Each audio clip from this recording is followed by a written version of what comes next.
যে রাজনীতিবিদরা রাজনীতি করবে, হাদি ভাইয়ের বিচার প্রক্রিয়ার ক্ষেত্রে আমাদেরকে একটু ধৈর্য ধরতে হবে। কেন ধৈর্য ধরতে হবে? আমরা এখন বিপ্লবী সরকার চাইলেই পাবো না। কেন পাবো না? রাজনীতিবিদরা চাচ্ছে না, দুইটা বড় রাজনৈতিক দল চাচ্ছে না যে বিপ্লবী সরকার গঠন করি। কিছুদিন পরে কি হবে? এই যে সবাই এখন অভিযোগ করতেছে যে ইলেকশন ইঞ্জিনিয়ারিং হতে পারে, লেভেল প্লেয়িং ফিল্ড তৈরি হয় নাই, শেষ পর্যন্ত এমন হতে পারে নির্বাচনের শেষ মুহূর্তে গিয়ে একটা দল নির্বাচন বর্জন করতে পারে।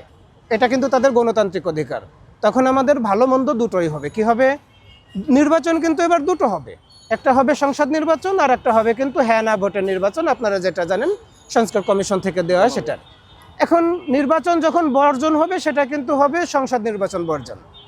এখানে আমাদের সব থেকে বড় পাওয়া হয়ে যাবে কি, যে সংসদ নির্বাচন বর্জন করলে আর একটা নির্বাচন কিন্তু স্টেবল হয়ে যাবে। সেটা হলো আমাদের যে সংস্কারের যে নির্বাচনটা, সেটা আমরা কিন্তু হ্যাঁ ভোটে জিতে যাব। হ্যাঁ ভোটে যখনই জিতে যাব আমাদের বাংলাদেশের ফাউন্ডেশনটা দাঁড়িয়ে যাবে। আমার কথা বোঝা গেছে? দেশের মানুষকে আপনারা বুঝিয়ে বুঝিয়ে বলবেন। দেখেন, হ্যাঁ ভোটের পক্ষে সবাই ক্যাম্পেইনিং করতেছে, হাদি ভাইয়ের বিচারের ব্যাপারে সবাই কিন্তু এখনও তার বিচারটা চাচ্ছে। হতে পারে কি হাদি ভাইকে আমরা ভুলে যাইতে চাইবো এক সময়। রাজনীতিবিদরা, রাজনীতির যে দলগুলো আছে, এনারা আমাদেরকে জোর করে মনে করিয়ে দেবেন। কিভাবে? যখন একটা দল ক্ষমতায় আসবে, মনে করেন নির্বাচন ভালোভাবে সম্পন্ন হলো, একটা দল ক্ষমতায় চলে আসলো, হাদি ভাইয়ের হত্যার প্রক্রিয়াটা যেহেতু ডিলে হয়ে গেছে, আমরা এই চার্জশিটে খুশি না, তারা আবার নতুন করে চার্জশিট দেওয়ার চাপ তৈরি করে হাদি ভাইয়ের বিচার প্রক্রিয়াটা, এই খুনের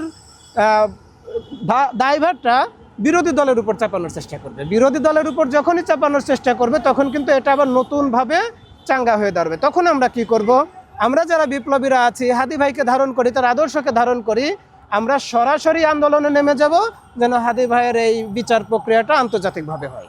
যে নির্বাচনের সাথে হাদি ভাইয়ের বিচার প্রক্রিয়ার কোনো সম্পর্ক নাই, এবং নির্বাচনের সাথে হাদি ভাইয়ের বিচার চাওয়ার ব্যাপারে আন্দোলনমুখী হয়ে যাওয়ার কোনো রিস্ক এখন আমরা নিতে চাচ্ছি না। আপনারা পঞ্চগড়ের ঘটনাটা দেখেছেন তো? এই ব্যাপারে একেবারে তীব্র নিন্দা জানাচ্ছি। পুলিশ, সেনাবাহিনী সেখানে অতিরিক্ত বল প্রয়োগ করেছে। কোন আইনের বলে? উপদেষ্টা পরিষদ তার একটা সিদ্ধান্ত নিয়েছে এবং আমাদেরকে জানিয়েছে যেন আমরা নির্বাচনের আগে দেশের জনগণ আর কোনো আন্দোলনে না যায়। কিন্তু ওনারা কিন্তু আমাদেরকে এই সিদ্ধান্তটা জানায় নাই যে ঠিক আছে, আপনারা আন্দোলন সংগ্রামে আসেন না, আমরা আপনাদেরকে আর মারব না।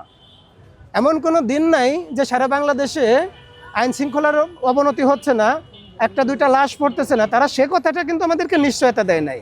আমাদেরকেই মারতেছে, আমাদের দেশের মানুষকেই মারতেছে, আবার সিদ্ধান্ত দিচ্ছে কি আপনারা আন্দোলন সংগ্রামে আসেন না। আমরা আসলে এটা দেখতে চাচ্ছি না।